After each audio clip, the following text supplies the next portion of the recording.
Hello साथियों, शिक्षा में नवाचार टॉपिक के साथ मैं आपके समक्ष उपस्थित हूँ। शिक्षा में नवाचारों के बाढ़ सी आ चुकी हैं और कोरोना के बाद में इसमें लगातार वृद्धि हो रही है। तो आज का अपना जो टॉपिक है SIQE। बहुत सारे ऑनलाइन प्लेटफॉर्म चल रहे हैं जिसके बारे में आप अवगत हो गए। फिर भी मैं आपको प्रयास करूंगा कि SIQ के बारे में संपूर्ण जानकारी इस वीडियो के माध्यम से आपको मिलेगी। बच्चों के सर्वांगीण विकास हेतु गुणवत्तापूर्ण शिक्षा की व्यवस्था सरकार का दायित्व है। यह RT एक्ट की धारा 8 के अनुसार है। परीक्षा में इस प्रकार से क्वेश्चन आ सकता है कि बच्चों के सर्वांगीण विकास हेतु गुणवत्तापूर्ण शिक्षा की व्यवस्था करना सरकार का दायित्व किस अनुच्छेद के अनुसार है या किस धारा के अनुसार है। तो RTE एक्ट 2009 की धारा 8 के अनुसार।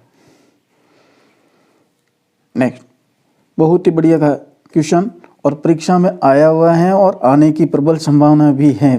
पुनः राजस्थान में प्राथमिक शिक्षा में विद्यार्थियों के शैक्षिक उन्नयन के लिए राज्य सरकार द्वारा कौन सा कार्यक्रम चलाया गया। तो राइट आंसर है SIQE। क्वेश्चन नंबर 3, SIQE का पूर्ण रूप है।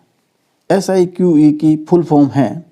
महत्वपूर्ण प्रश्न है, पहले की बहुत सारे एग्जाम में आया हुआ है और मुझे लग रहा है कि इस बार भी इस परीक्षा में ये धमाका करने वाला है और आने की 100% संभावना बनती है। SIQE की पूर्ण रूप है state initiative for quality education. साथियों याद रखें, अच्छी तरह से याद कर लें, लिख करके अभ्यास कर लें। State initiative for quality education. आप इस फॉर को अच्छी तरह से याद रखें। इस फॉर की जगह ऑफ भी आ जाता है और दूसरे कोई भी आ सकते हैं, तो इसको याद रखें। State initiative for quality education. State initiative for quality education SIQE संपूर्ण राजस्थान में कब प्रारंभ किया गया। संपूर्ण राजस्थान में कब प्रारंभ किया गया। संपूर्ण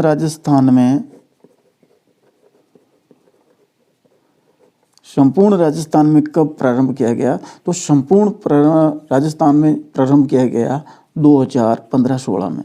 साथियों पहले 2010-11 में ये प्रोजेक्ट के रूप में चलाया गया था। 2010-11 में यह प्रोजेक्ट के रूप में चलाया गया था। उस समय जयपुर व अलवर में चलाया था इसको, और वहाँ पर ये सक्सेस होने के बाद में 2015-16 में इसे संपूर्ण राजस्थान में लागू किया गया। SIQE किस स्तर पर लागू है, यानी कि SIQE के अंदर आप यह कक्षा 1 से 5 तक संचालित किया जाता है। SIQE संचालित किया जाता है कक्षा 1 से 5 तक, 1 से 8 तक नहीं लिखें आप, ये अच्छी तरह से याद रखें। और इसका पहले वाला जो क्वेश्चन था 2, वहाँ लिखा भी था कि प्राथमिक शिक्षा के विद्यार्थियों में तो SIQE संचालित किया जाता है कक्षा 1 से 5 तक, ये याद रखें, इम्पोर्टेंट। अब संपूर्ण राजस्थान में कब प्रारंभ किया गया, 2015-16 में। और SIQE की पूर्ण रूप क्या है, state initiative for quality education. अब हम आगे बढ़ते हैं। SIQE प्रोग्राम के तहत, इस कार्यक्रम के तहत 3 प्रकार की गतिविधियां होती है। 3 प्रकार की गतिविधियां सम्मिलित होकर के ये SIQE बना है। CCP, ABL और CCE। CCP की फुल फॉर्म है चाइल्ड सेंटर्ड पेडागोगी, बाल केंद्रित शिक्षा शास्त्र।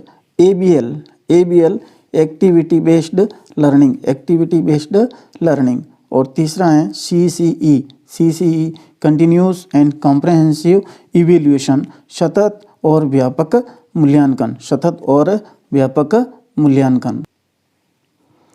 CCP बाल केंद्रित शिक्षा। बाल केंद्रित उसे कहेंगे जिसमें बालकों की रुचि को, उनके विचारों को प्राथमिकता दी जाती है, बालक अपनी स्वयं की गति से सीखते हैं, बाल केंद्रित हो गया।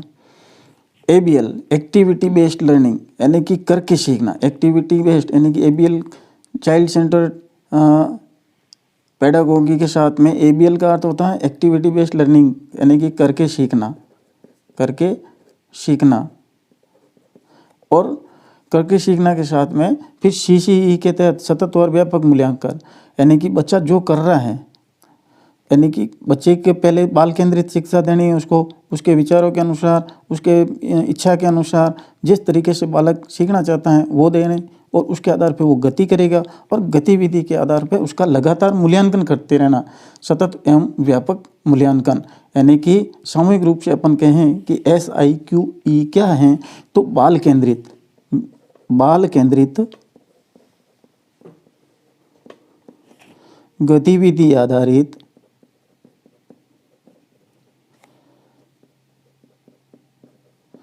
सतत एवं व्यापक मूल्यांकन। साथियों तो याद रखना है SIQ क्या है, बाल केंद्रित गतिविधि आधारित सतत मूल्यांकन। इस प्रकार से भी आ सकता है, SIQ में सम्मिलित किया जाता है, A में CCP, B में ABL, C में CCE और D में उपरोक्त सभी।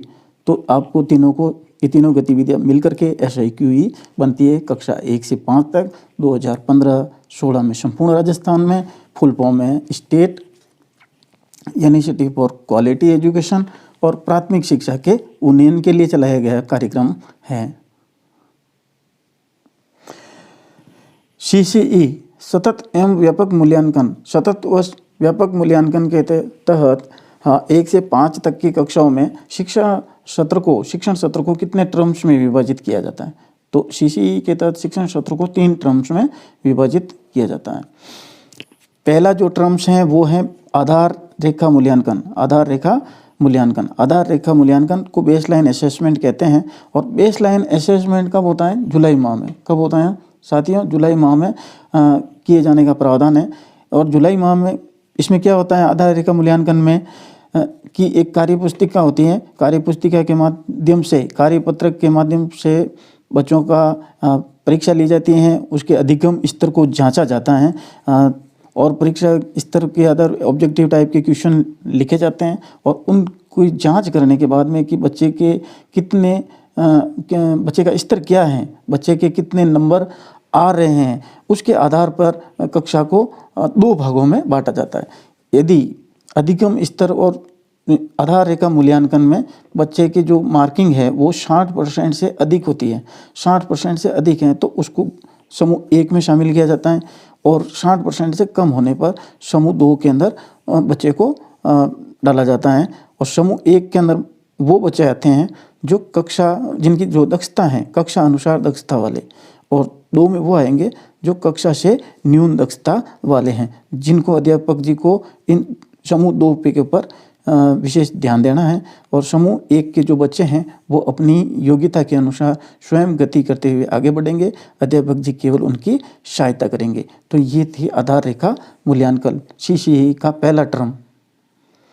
CCE का दूसरा टर्म्स आता है रचनात्मक आकलन, यानी कि आधार रेखा मूल्यांकन के आधार पर आपके सामने, अध्यापक जी के सामने 2 समूह आ जाते कक्षा के, फर्स्ट और सेकंड। तो रचनात्मक आकलन के अंदर शिक्षण व अधिगम प्रक्रिया को भयमुक्त वातावरण में निर्धारित कार्यपत्रक सीखने पर बल दिया जाता है, यानी कि अध्यापक के निर्देशन में बच्चे विशेष रूप से जो निर्धारित कार्यपत्रक हैं उसको सीखते हैं, और अध्यापक जी उनकी सहायता करते हैं, और इस प्रकार से ये रचनात्मक आकलन चलता रहता है।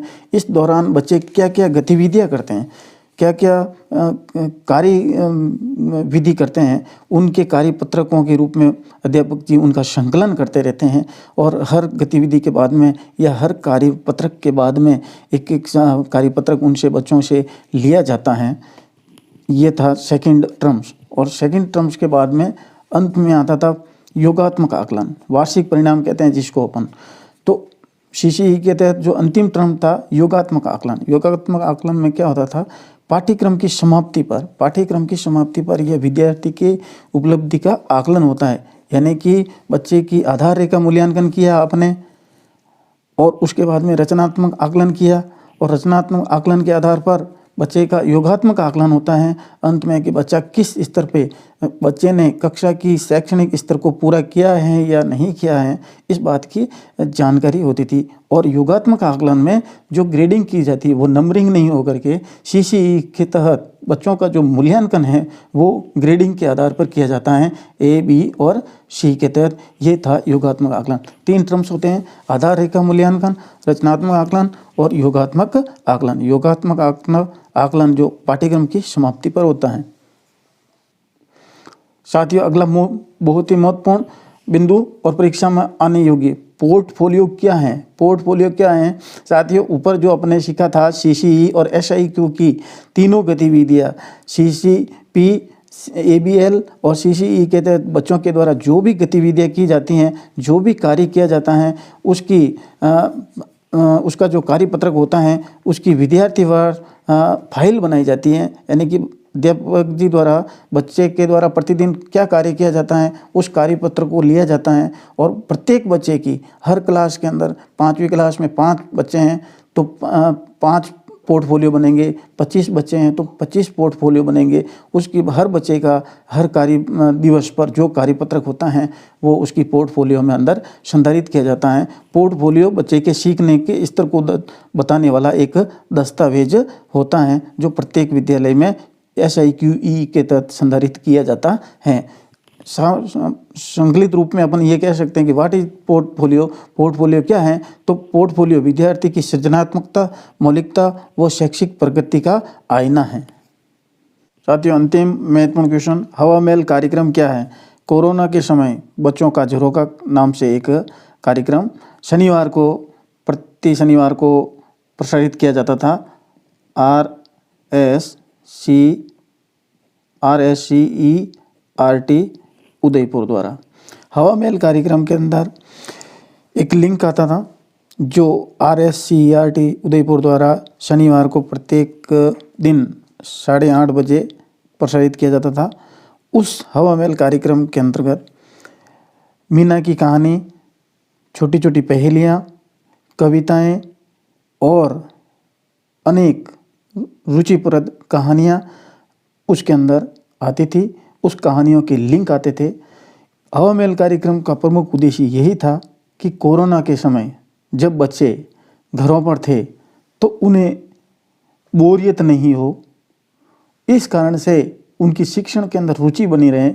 ये कार्यक्रम का प्रमुख उद्देश्य था हवा महल कार्यक्रम। और हवा महल कार्यक्रम प्रत्येक शनिवार को प्रसारित किया जाता था RSCERT उदयपुर द्वारा। बच्चों के झरोखे का कार्यक्रम था।